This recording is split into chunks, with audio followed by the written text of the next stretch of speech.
Assalamualaikum warahmatullahi wabarakatuh. Perkenalkan, nama saya Yudhistira dengan NIM 0428434434. Di video kali ini saya ingin menampilkan laporan apa saja hama-hama pada tanaman.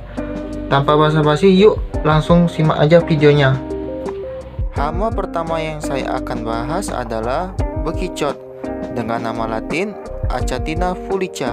Bekicot termasuk status hama nokturnal yang aktif pada malam hari. Gejala yang ditimbulkan oleh bekicot adalah rusaknya daun dan batang tanaman kangkung dengan menyebabkan daun menjadi busuk dan menguning. Lama-kelamaan akan menyebabkan tanaman kangkung mati.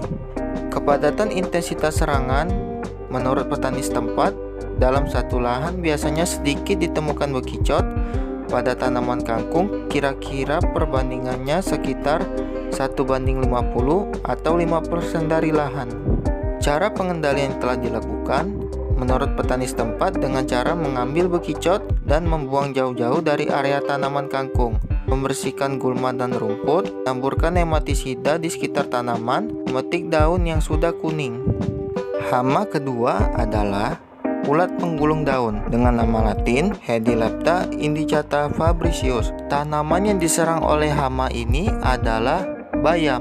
Gejala yang ditimbulkan oleh ulat penggulung daun ini adalah membuat daun berlubang dan menggulung. Gejala tersebut disebabkan oleh ulat penggulung daun yang biasanya terdapat dalam gulungan daun tertutup oleh semacam jaringan tipis. Ciri-ciri ulat penggulung daun ini adalah berwarna hijau cerah. Kepadatan intensitas serangan menurut petani setempat, dalam satu lahan biasanya sedikit ditemukan ulat penggulung daun. Pada tanaman bayam kira-kira perbandingannya sekitar 1:50 atau 5% dari lahan.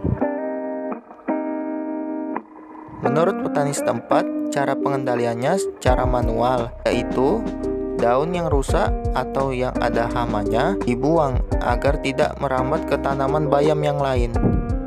Hama ketiga adalah kumbang koksi dengan nama lain Epilachna admirabilis. Tanaman yang diserang hama ini adalah sawi. Kumbang koksi Epilachna admirabilis termasuk hama. Namun, ada kumbang koksi yang termasuk sahabat petani karena dia memakan kutu daun atau yang bisa disebut dengan Apidoidea.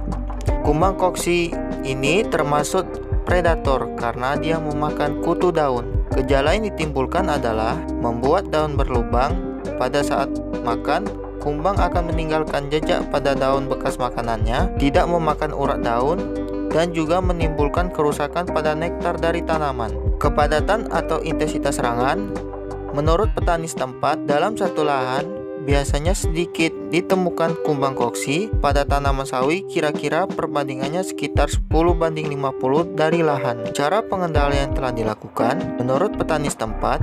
Pengendalian dilakukan dengan cara penyemprotan pestisida 2 kali seminggu. Hama keempat adalah ulat geraya dengan nama latin Spodopetra frugiperda J.S. Smith. Ulat geraya termasuk status serangga hama parasitoid karena disuntik oleh lalat buah. Gejala yang ditimbulkan adalah ulat geraya menyebabkan jagung tidak dapat tumbuh dan tongkol tidak akan terbentuk secara maksimal, bahkan dapat membusuk, dan lalat buala yang menyuntikkan telur ke dalam tongkol jagung yang masih muda. Kepadatan intensitas serangan menurut petani setempat, kepadatan serangan sekitar 40%, di mana terdapat hama secara acak di dalam satu kebun, tetapi jika cuaca kemarau, maka hama ulat merajalela. Menurut petani setempat, pengendalian hama ini dilakukan dengan cara penyemprotan pestisida 2 kali seminggu. Hama kelima adalah lalat buah dengan nama latin